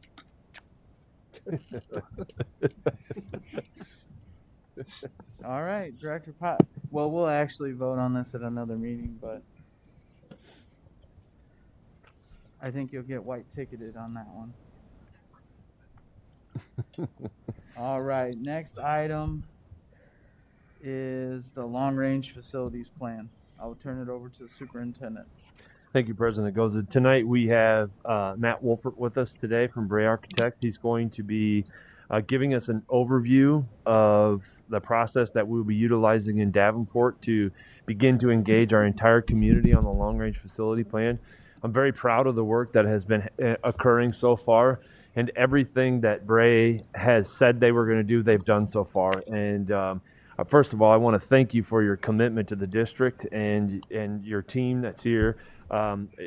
It's the work has been great so far, and just for the board and the community to know, we have a standing working meeting. We have items that we are getting accomplished. A lot of it is behind the scenes work that is just getting the ball rolling, but also we have 2 board members that meet bi-weekly with our long-range facility planning committee to ensure that the community's voice is heard, that we're heading in the right direction. And those members are President Goza and Director Potts. And the conversations have been very rich. It's been very valuable to have Director Potts' knowledge of the district and on the team in President Goza's construction trades industry background on that team. So far, we are moving forward. Everything is right as Bray said it would be as the onset, which I'm very proud to announce. And with that being said, Matt, I'd like to turn it over to you. The teams of the committee I encourage you to jump on. So Josh, if you have anything, Kevin is also a big part of our team because we know our finances have to be in line as we move forward as well. And so thank you so much for being here tonight. And I will hand these. You want these out right now, Matt? Okay, I'll hand these out. Matt's prepared packets for us, so you wouldn't have to download them. So. All right. Good evening. Thank you, Superintendent, for the introduction. 2 other Bray team members joining me tonight, Kathy Duda and John Mahan, both members of our Quad Cities team, and excited to join you. As Superintendent introduced, we're going to walk through a process, really kind of a schedule and process related conversation for the most part this evening. We're not anywhere close to solutions and all the stuff that will likely get the most interest and excitement, but as you all know, process is extremely important. And a huge part of the process we're undertaking involves a great deal of engagement. So hopefully the schedule that you had a chance to look at, and it's up on the screen now, has 4 main areas of engagement. The first is the Facility Master Planning Committee. I'm going to spend a fair amount of time on that this evening. It's a big effort. That's going to be a group of 1 parent and 1 staff member from each of our schools. So you think, a 60-ish person team that is going to be meeting for basically from November through April, about 7 or 8 different times to really help us have a good constructive conversation about the long-range planning for our school facilities in the district. We're also going to have a community action committee. This is going to be a group that we're still in the process of forming. They're going to meet a couple of times in early 2022.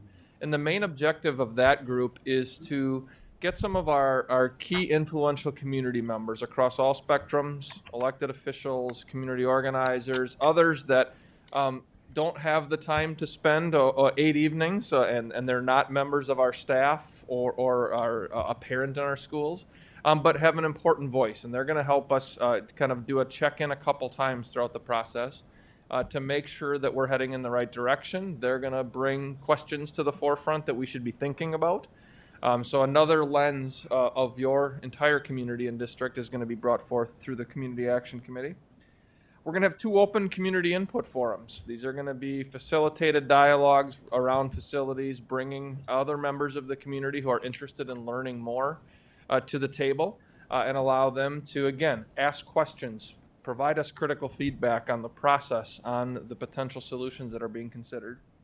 And then the final piece, and I will say, even after we get through all 3 of those, we won't have any sort of statistically valid data or sample of your community because it's really difficult to get the appropriate amount of turnout to attend at many of these meetings.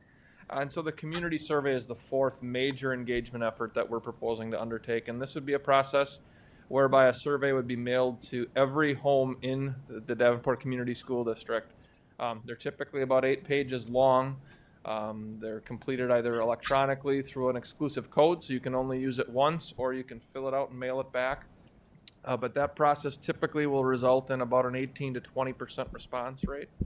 And it'll give you a really predictable sample and ability to disaggregate that data to see how do our non-parent, non-staff group, you'll hear that as we get down the road a lot, how does that group feel? That's 70+% of our community.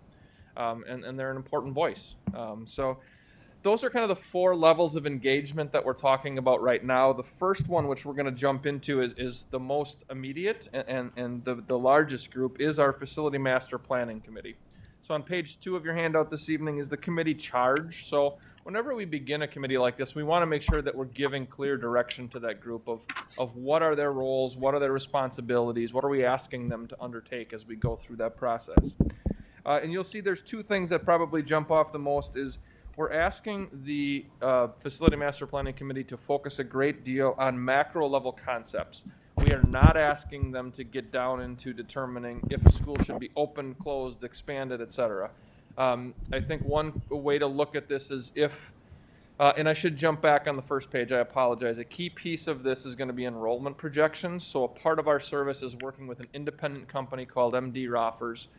He is in the process of doing a really thorough enrollment projection and analysis of the school district. We have connected him with all 4 municipalities, so Bluegrass, Walcott, Buffalo, and the city of Davenport have all been engaged and will be engaged in this process. And he will be making some projections.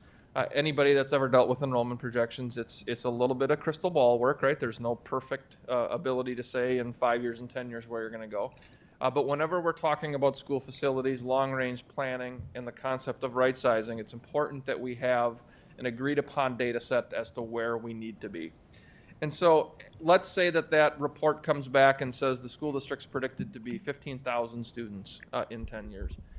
When we're working with our Facility Master Planning Committee, we're really going to be working through the lens of if we were starting from scratch, didn't have a single existing building, didn't have a grade configuration, what would be in the best interest of our students? What's the right grade configuration? What's the right quantity of schools? What's the right size elementary school, for example, that's efficient to operate, that provides access to all the resources and programming we can provide? So really looking at a long-range facility plan through the lens of what opportunities and advantages can we offer to our students. It will get emotional. People will leap to conclusions about what school is going to stay open, which one might not. We're going to do our best to keep that at the macro level and really make sure we're looking at visioning what Davenport can be moving forward. So the charge you will see really kind of outlines their roles and responsibilities. The next 2 pages, three pages, 3, 4, and 5, are a bit of the same. This is really the invitation to our Facility Master Planning Committee members. So the first page really is the charge. The second page is just some norms or some roles and responsibilities that they will have as committee members. The bottom of page 4 are the meeting dates and where the meetings will be held, and we'll touch on that in a second. And then the final 2 pages of your handout, page 6 and 7, are a detailed schedule with preliminary topics. So we've identified dates. We're going to be meeting on Tuesday evenings from 6 to 8. You can see the preliminary meeting topics that we're going to be working with our Facility Master Planning Committee on starting November 30th and ending in basically late March. We do have a meeting 8 to be determined. It's going to be the committee's presentation of their advisory recommendation to you as a board. So that's not determined yet, but will be as we get a little closer to that. But what you'll see is we're planning to meet at a variety of schools. Some of our schools that are in better condition. Some of our schools that maybe have some need. We're meeting in schools in all geographies and in all parts of our community to make sure that we are experiencing the neighborhoods that our schools exist in. And we're visiting to close the efforts, one of your children's Village West for the final meeting. So with that background, more than happy to take any questions you have, but the goal for tonight was to introduce the process to you. November felt like it was a long way away when we began this. It's coming quickly, and so we're excited to get rolling with the Facility Master Planning Committee and begin to take them on the journey of helping you create a long-range facility master plan for the district. Director Klein-Drone? I have 2 questions. The staff member that is being selected from each building, do they also live in the Davenport district? I mean, they could be in Bluegrass, Buffalo, Walcott, or Davenport, but are they, invested in, I live here, I work here, I'm on this committee, or could they be living in Bettendorf, Rock Island, PV, whatever? As I answered, we did not dig into where the people live. And so we did not ask if they lived in the community of where that school is.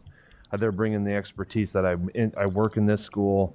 This is what the students in this school need. And so I don't want to speak for for Matt.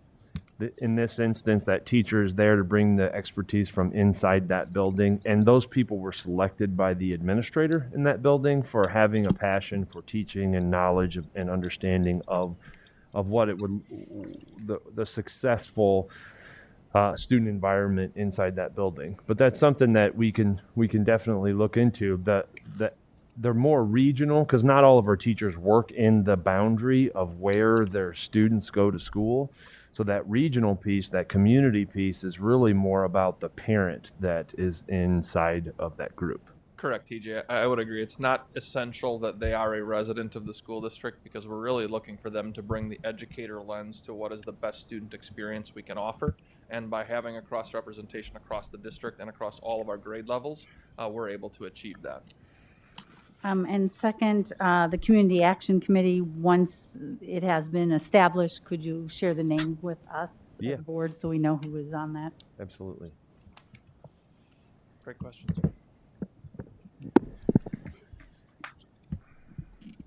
Director Passion. So with your timeline here, you're showing a presentation of final report to the board September of 2022. So as a board, we're looking at this as far as really taking any sort of action. It'll be the end of 2023 school year before we can really do anything as far as changing anything as far as the buildings are concerned. Would that be correct? Anything that would not require any sort of an investment or reconfiguration, if there were to be a right sizing or a consolidation or closure that you would like to consider as a board based on this work, that doesn't require an expansion or a renovation or something to increase the capacity. The timing of that action would likely be, as you described, something in the fall of 2022, which would mean that that could be effective for the beginning of the 23-24 school year. Okay, so that, and again, I know as you spoke before, you want to look at the whole big picture, but I'm just trying to get my head wrapped around how long this is all going to take. So if we decide, there's going to be some building changes and there's, whether it's closing buildings, building new or whatever, we're talking almost 2025 before, say, new construction would be completed. Would that be correct?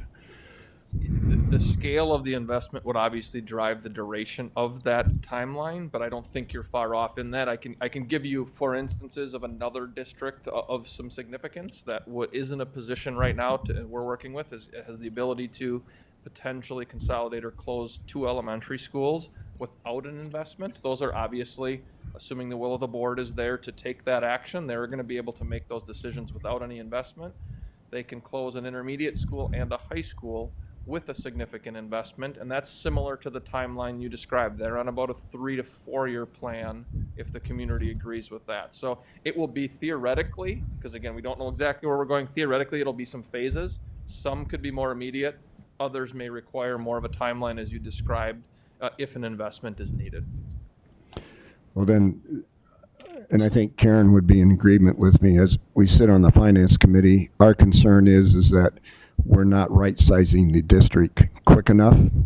But I also understand that this is something that you just can't rush into too. But I guess my thought would be if there's any way that we can speed up the process, I think from a financial standpoint, it's going to be critical.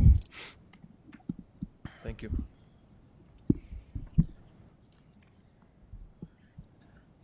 Any other questions?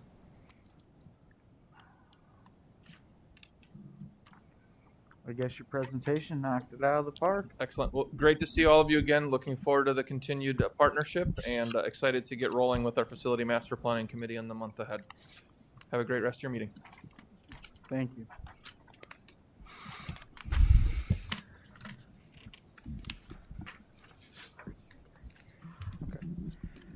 Director Snyder, can you handle the discussion on the policies? I certainly can. Thank you.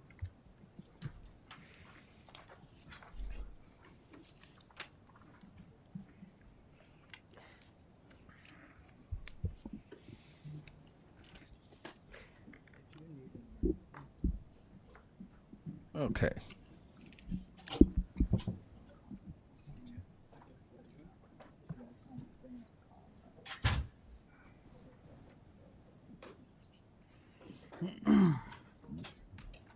We've got 12 policies on here for first discussion. The first one, curriculum development.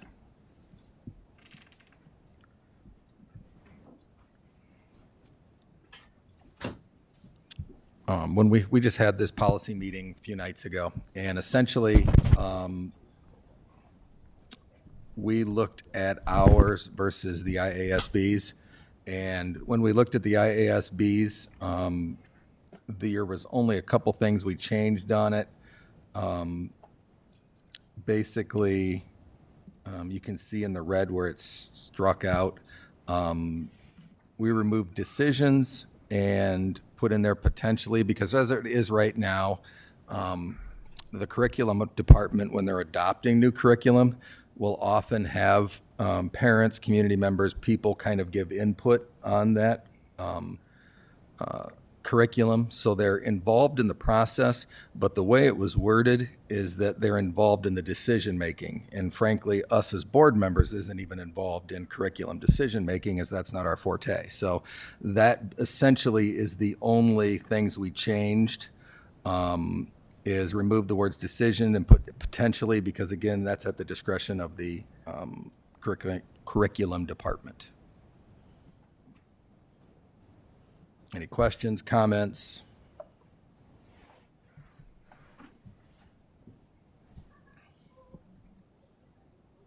And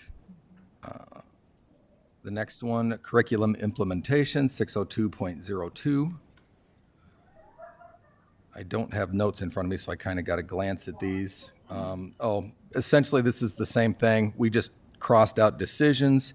And up at the top, we put or adopted, because we don't create curriculum. Most of our curriculum is adopted. So we threw in the phrase or adopted. And that's essentially it on that.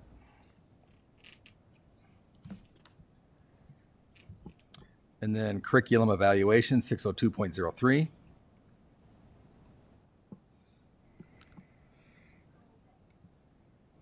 And this was just straightforward right out of IASB, and there were no changes made to this one.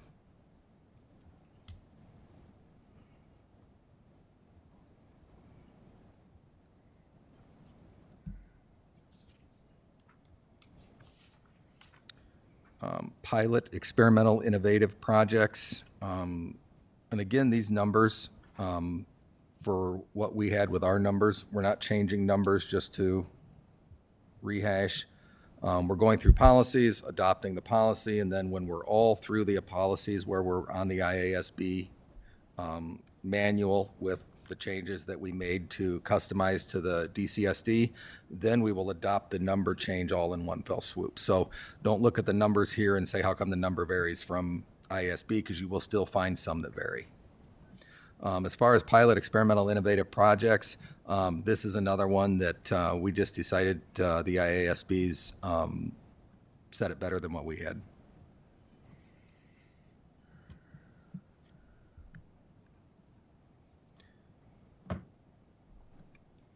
603.01 basic instruction program.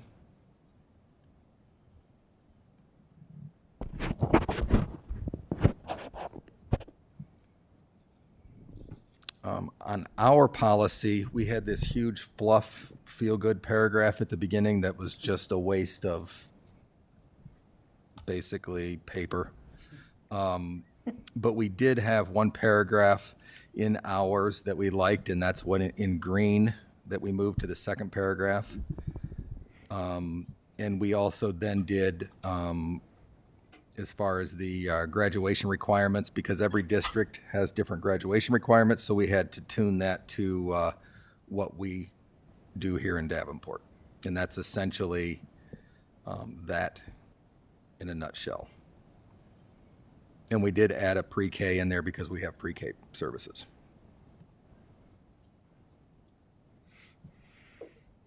Any questions?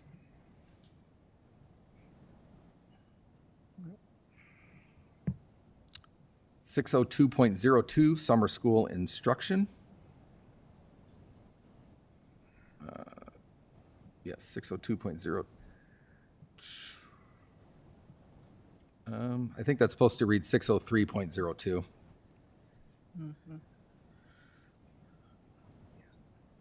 Really, all we had to do here was insert our district's name. Even I could handle this one. So that's really the only change with that is, or not change, but our variation of the IASBs. 603.03 special ed. Sorry, I'm slow. I'm used to using a mouse.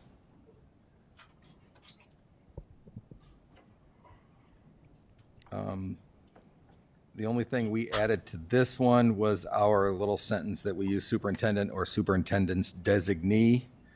In fact, just to rehash on that too, the reason why we put that in, a lot of the IASB policies, a lot of the other districts are much smaller districts where the superintendent, you may have a central office of 5 people.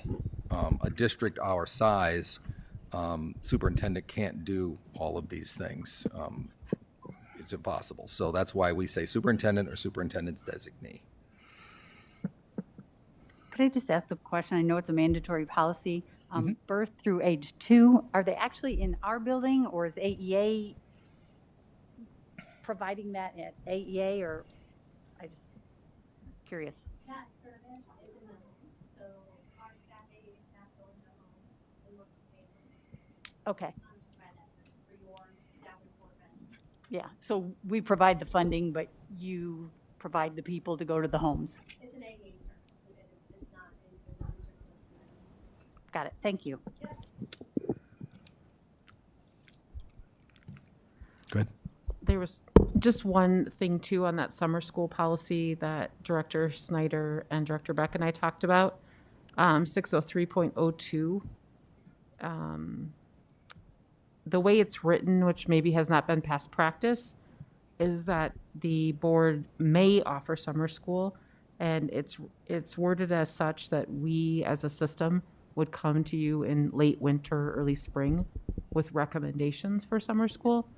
What programming we think we need, what our kids are showing us should be on the books in the summer, and what kind of staffing and models that we would use. And so I thought that was, I liked the way it was written in this policy that we're considering adopting, because based on what I've heard coming in July, that maybe had not been as transparent or clear for everyone prior to summer. So that's something that you can expect to see in late winter, early spring, if this policy moves through as written.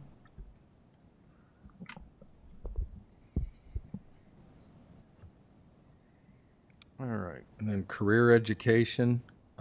Again, we added superintendent's designee.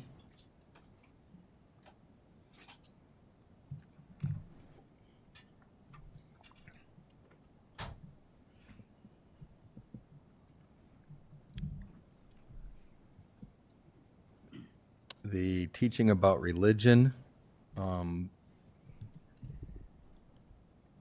This policy is just straight from the IASB manual.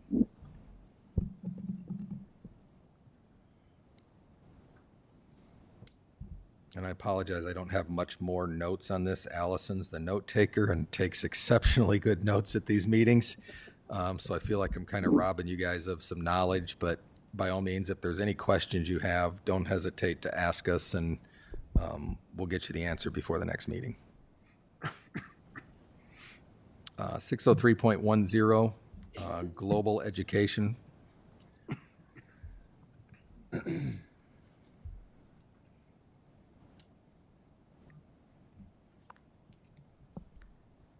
Director Snyder, I believe global education and the religion education that was the previous policy were both policies that she was checking back with IASB on also. Okay. Just because of some of the recent, I can't remember the House file off the top of my head, but some of the more recent language about freedom of speech and racism, for example. And so we wanted to make sure that the policies as written by IASB as sample policies were 3 years old. And so we were just double checking, I believe, right? That they had not updated those based on the information that was just put into place this past summer. Yeah, I know she had a list of questions for Siobhan. Private instruction, 604.01. Again, all we did was insert Davenport Community School District.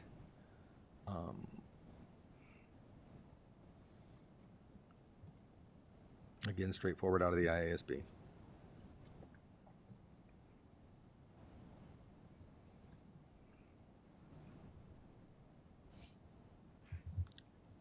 And individualized instruction.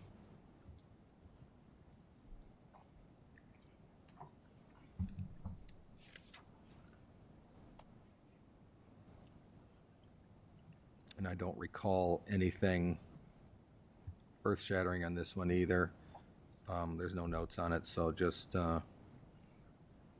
again, straight from the ISB. There was a number of these that we had a policy on that was similar, but had just outdated, didn't follow our practices. And there was a lot of these that we didn't have policies on, even some of them that the IASB said, we highly recommend you do have one.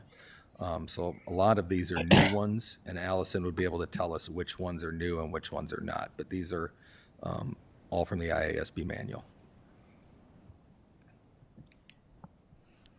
The most recent one, the private instruction too, is a super important policy, especially post or COVID related, that we've had lots of Davenport families reaching out, and they had chosen private instruction for their children during the last year or so, and we didn't have a policy on the books necessarily to answer the questions now that the kids are coming back to school in person, and what credits will we be giving or not giving, and what can they do and not do. So this is taken directly from the Iowa Department of Education. So this will be a really good place for us to reference when families have those questions moving forward.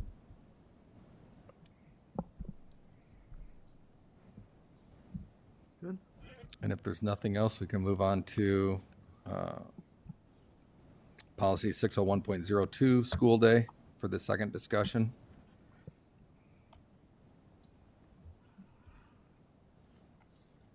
And essentially, the final changes we have in here is we put at the discretion of the superintendent, the district may utilize remote learning opportunities that are available and permitted by law during the period of closure.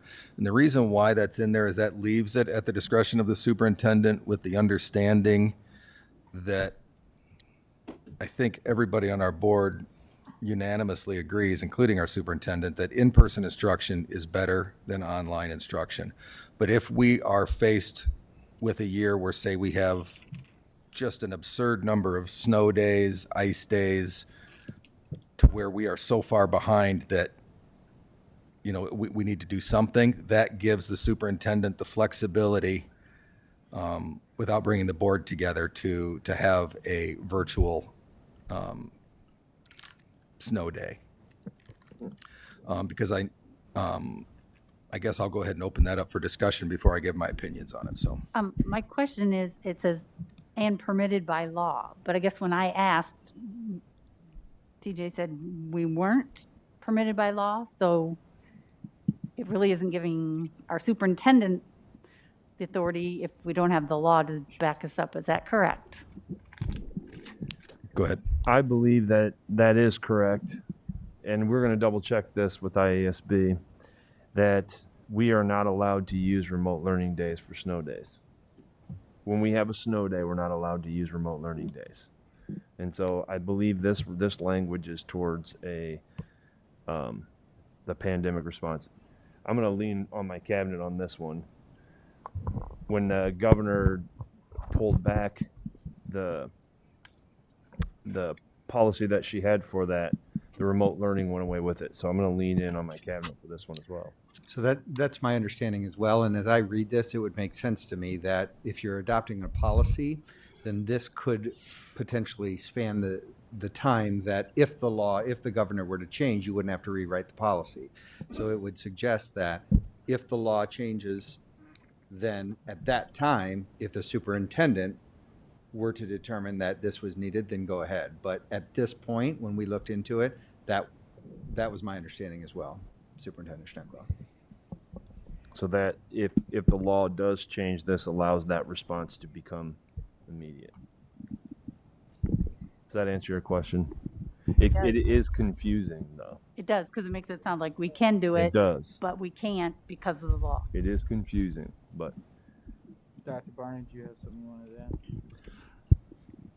I was just going to add that if we end up meeting the requirements that are put in place in order to maintain virtual as an option, this would allow us to be in that position at that point. So whatever the state defines, there are certain parameters that may be in place that a district must have in position in order to offer a virtual alternative. Then once we do that, if we're able to do that at some point, this would cover us at that point in time. So we need to investigate what those things look like at this point. Director Poston. Well, I want to go on record that I'm against any remote learning for a snow day. Okay, I think it's ridiculous. We're taking too many days away from our kids already, and so we need to have them in the classroom. So remote learning for a snow day, it's crazy. Anybody else? Well, I agree completely with Director Poston as well. I think it's wrong, one, to ask teachers, especially if they have young kids at home, well, you're going to have to figure out daycare today and continue to teach online, to where other staff positions of salary don't have to work that day. I think it's a big conflict of interest, not to mention we've all seen the horrible effects of online learning with our kids, and unless they can be sitting in the classroom with a teacher in front of them, the teacher can't be effective. It's very, well, I'm not going to say they can't be, it's very difficult for them to be effective. So I completely agree with Director Poston on that. My other question would be, say there was a building that had a water main break and it was going to take a week to fix it.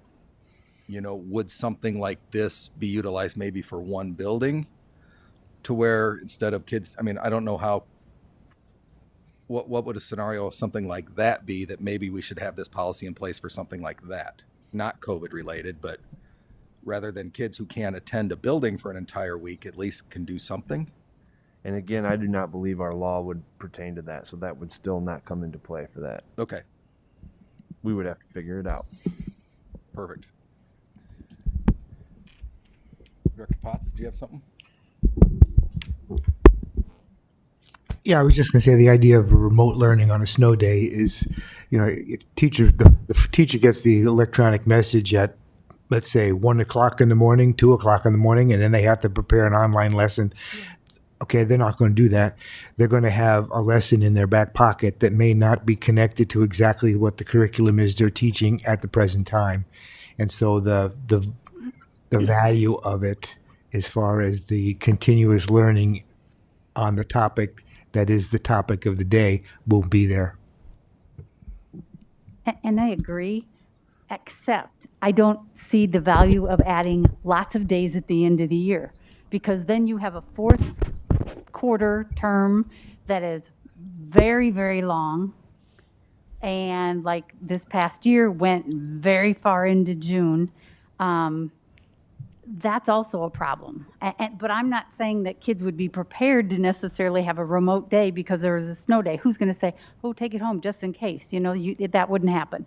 So I get that, but I also think the way we handle it by just tacking it on to fourth quarter is also a bad idea. So somehow we got to find a balance to even up those quarters when you're taking those snow days, usually during second or third quarter. Director Beck. I apologize if this has already been mentioned, but I guess for me, I'm looking at this as a way of allowing us flexibility should we need it, but not necessarily saying that we will. And so if the board feels like, and at the the recommendation of the administration feels that allowing for the flexibility is important, then I would say we should have it as written. But if that's not really an issue, I mean, then we don't need to have that flexibility. If we're never, if there's no scenario in which we would ever want to use this option, then we don't need that flexibility.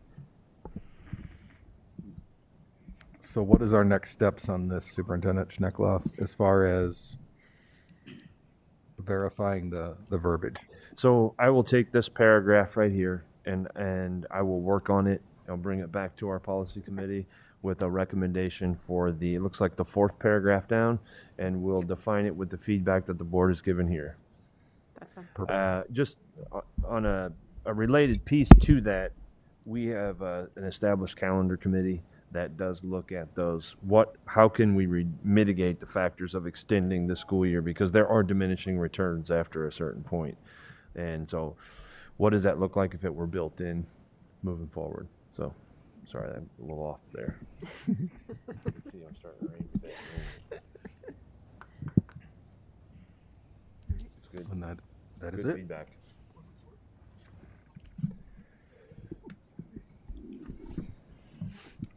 All right, no other discussion. We'll move on to board requests. Is there any board requests?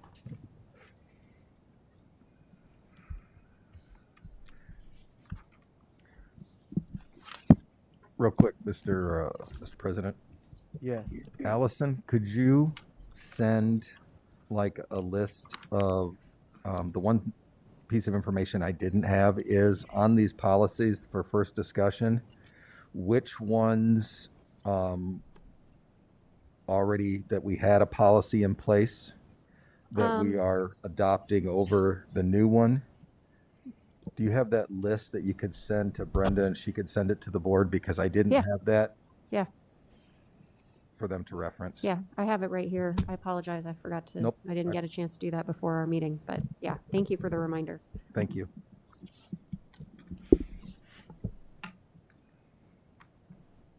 All right, board requests. I have 3 board requests. The first board request is from Director Potts.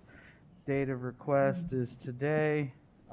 Information requested is a request for information. Description of request. What were the circumstances and parameters surrounding the decision to house the ACIU/Help Legal Aid at Jefferson School? Why are you making this request? I read in the QC Times that they were now operating out of Jefferson. When would you like this information? Soon. Is there a second? Second.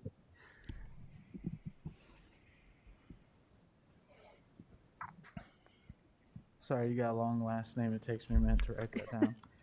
All right. Second request from Director Klein Jerome, dated today. This one is a request for information as well. Description of request. Share information regarding exit interviews and what we are doing to recruit and retain staff. Why are you making this request?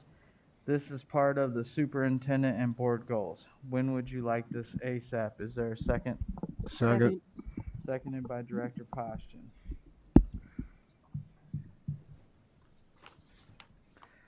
Third board request is from Director Postian, dated today. This one is a request for information as well. Description of request, enrollment numbers after the end of spring semester and after October 15th. Is that correct? Okay. Why are you making this request? Want to know for planning purposes, especially for Finance Committee, when would you like this? As soon as possible. Is there a second? Second.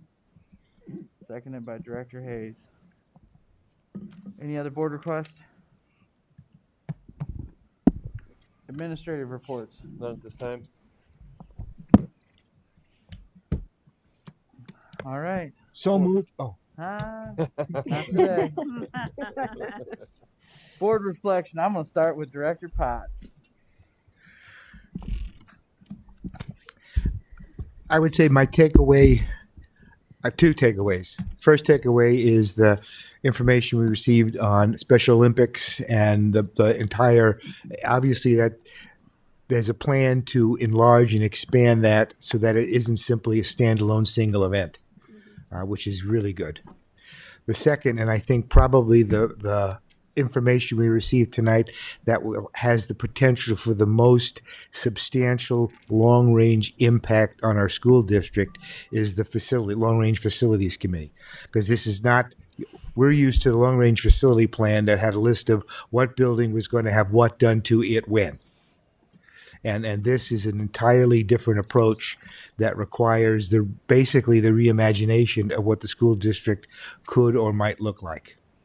And that's groundbreaking. Thank you, Director Potts. Director Snyder.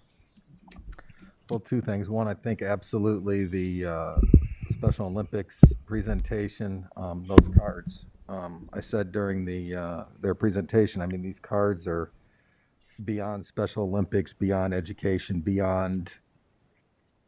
They apply to everything. They apply to adults. They apply to all walks of life. It's simple, basic, decent humanity. So I think there's lessons in there for everyone. And also the recycling award for our school. It's something you don't really hear about. It's something that, apparently I didn't even know. A year or two ago, we were one of 5 districts in the country to receive this award. I mean, that's pretty huge. So good job, Davenport. Director Hayes. I like the inclusion with the Special Olympics program and the long-range planning to keep it going, not just for the 3 years, but beyond that, because we really need to have some special program with them.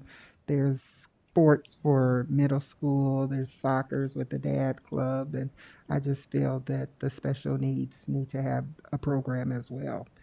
I also like for the long-range planning, the fact that a school representative and a parent would be included, and he had mentioned about 60 people being on that team, so I feel that whatever decision is made at that time, that there will be quite a bit of community support to basically justify why whatever is being done is taking place. Thank you, Director Klein-Jerome. I also think it's great that we are recognized for our recycling efforts. It's been going on a long time. When I was in the building, we did it, but we keep getting better and better and more. So hats off not only the people who got the program started, but the students and the staff in the buildings, because they're the ones who are actually putting in the recycling. So that's really great. I'm also glad to see the transportation study. I'm glad it's not taking a lot of work, that there's ways to do this easier, but I also think it's an important thing to look at. So I appreciate the fact it's getting started. Oh, and I do want to say the Special Olympics too, but it's already been said 3 times. So, but I also thought that was a great presentation of inclusion. Thank you, Director Postian. I agree with everything that has already been said. I think what's going to have the most, dramatic effect on the district, though, is again our building committee, and so appreciate all the work that's been done on that, and look forward to what comes about from that. Thank you, Director Beck. I'm kind of agree with what everybody said so far. I think for me, the highlights are really the Special Olympics and Unified Champion Schools presentation, because it's about so much more than just one event or a couple of events that are competitions. And then the other thing I really appreciate is the transportation study. You know, for a number of years, we've been asking about the potential of keeping as much of our activities in-house as possible. And so it's nice to know that we have the ability to revisit decisions that may have been made a long time ago, that maybe don't match what our district wants right now. So I really appreciate the opportunity to revisit that. Whatever the outcome, at least we get a chance to think about it. So, and the fact that it's not going to require huge amounts of work is like the icing on the cake. Thank you, Mr. Superintendent. Bruce said it exactly right. The long range for me is exactly what Bruce said. Long range facility, legacy work. Thank you. I agree with everything that everyone said. I really think that's cool that we're finally going to do something with Special Olympics. Well, hopefully we do. I think that'll be great to have those opportunities for our kiddos. And as well as getting that award in Cedar Rapids, I can't tell you how many people came up and wanted to talk to us and congratulate us on it and take pictures with us over a recycling award. I didn't even know that this stuff existed. There was a ton of people there getting awards for things. I think we were the only school district that got an award for something. So it was a big deal. We were getting people coming up to us, talking to us so much, wanting to take pictures. I didn't even get to finish my meal. They took it off of the table before I got to finish. So, again, hammering home the Special Olympics, I think that's a great thing. The long-range facilities plan, and I agree, just like what Bruce had said before when it was a plan, hey, this is going to be done at this school in this year, and then you got schools vying for it and different things pop up and stuff like that. So this is a way different approach, and appreciate all the hard work and stuff that's going to go in that, as well as involving, you know, some of the staff from the building as parents also, and to take the emotion out of it and not name a building and just work on it that way. So with that, I will. President? Director Potts. There's one more noteworthy thing that occurred this week of momentous importance. Iowa defeated Penn State. I was rated number 2. I move we adjourn. All right. All those in favor? Aye. Meeting adjourned. Go Hawkeyes. And my voice came back just in time for the meeting.